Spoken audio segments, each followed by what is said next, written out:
بسم اللہ الرحمن الرحیم۔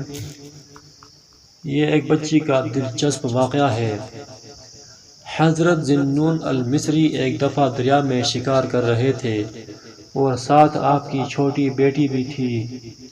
جب دریا میں جال پھینکا تو ایک مچھلی جال میں آئی۔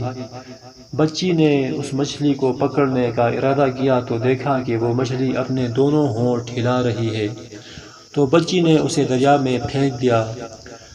حضرت ذی النون مصری نے اپنی بیٹی سے فرمایا کہ بیٹی، تو نے ہماری محنت کو ضائع کر دیا۔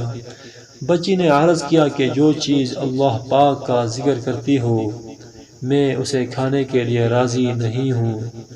حضرت ذی النون مصری نے فرمایا، اے بیٹی، اب ہم کیا کریں، کیا کھائیں؟ بچی نے کہا کہ ہم اللہ پر توکل کریں گے اور وہ ہمیں ایسی مخلوق سے رزق دے گا جو اللہ پاک کا ذکر نہیں کرتی۔ اللہ پر توکل۔ چنانچہ آپ نے شکار چھوڑ دیا اور دونوں باپ بیٹی شام تک اللہ پر توکل کر کے ٹھہرے رہے۔ شام تک ان کے پاس کوئی چیز نہ آئی۔ جب عشاء کا وقت ہوا تو ان دونوں پر اللہ تعالیٰ نے آسمانی دسترخوان اتارا۔ اس میں طرح طرح کے کھانے تھے اور یہ 12 سال تک ہر رات کو نازل ہوتا رہا۔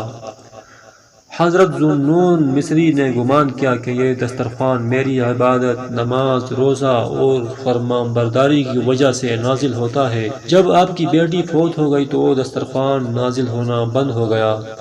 تب آپ کو معلوم ہوا کہ دسترخوان تو بیٹی کی وجہ سے اترتا تھا، نہ کہ میری وجہ سے۔ پھر آپ نے اپنے گمان سے رجوع کی۔ وَمَن يَتَوَكَّلْ عَلَى اللَّهِ فَهُوَ حَسْبُهُ إِنَّ اللَّهَ بَالِغُ أَمْرِهِ، اور جو اللہ پر بھروسہ کرے تو وہ اسے کافی ہے، بے شک اللہ اپنا کام پورا کرنے والا ہے۔ اللہ پاک ہمیں بھی توکل کرنے کی توفیق عطا فرمائے، آمین۔ اگر آپ کو ویڈیو اچھی لگی ہے تو پلیز ایک لائک کر کے جائیں۔